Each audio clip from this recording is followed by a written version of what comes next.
The points are racking up. Let's go to the whiteboard. The tactical standout from the Luton game was how United overloaded the wide areas, with less inversion from the fullbacks. But before I go into the benefits of that, I want to go back to the Fulham game to show how narrow United were and how that affected United's ability to get up the pitch. In the Fulham game, this is how United set up with the ball.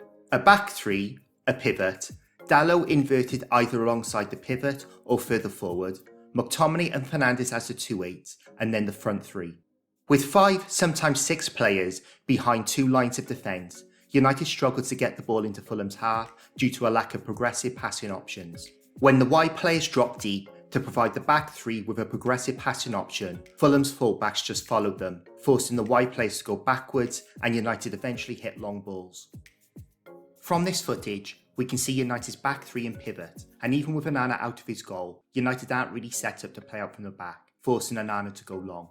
As the ball is in flight, we can now see the 2 lines of Fulham's defence in front of 5 United players plus Garnacho out of the picture.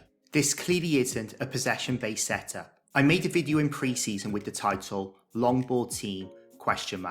There was an element of tongue-in-cheek in that, but this is genuine long ball tactics, hitting long balls with runners looking for the knockdown. Same situation, no progressive passing option on the floor, so everything goes long and United lose the ball. In this situation, Garnacho goes looking for the ball, but because he is the only player out wide, Castagne just follows him up the pitch, forcing Garnacho to go backwards.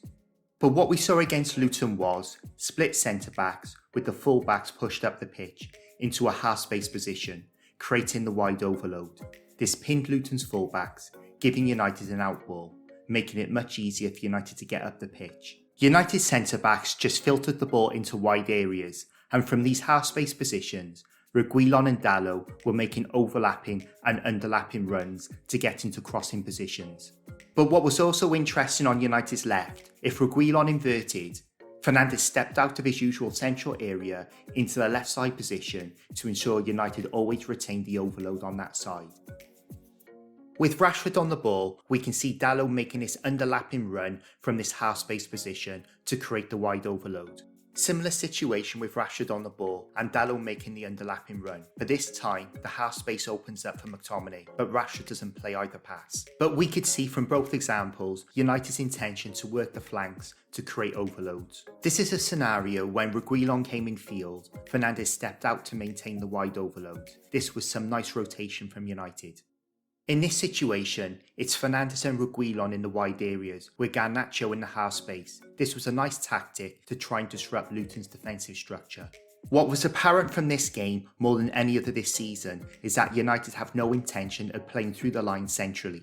Throughout the game, United turned down line-breaking passes through the middle in favour of the more conservative approach of filtering the ball down the flanks. Only from wide areas would United play the ball in field. It's high percentage football to minimise mistakes. In this situation, Eriksen and McTominay are dropping into pockets to show for the ball, but Maguire ignores them to play the ball out wide. We can see Reguilon wanting this pass, but Maguire goes square.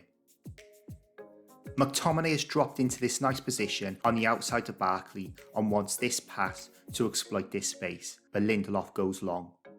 The devil's verdict is, my analysis of United's high percentage game is not necessarily a criticism. It was only one of a few times this season United played with what appeared to be a clear structure, but it is one-dimensional and easy to work out, and if you are not prepared to put the ball at risk against Luton at home, it doesn't say much about the confidence Ten Hag has in his players. Thank you for watching, and I'll see you in the next one.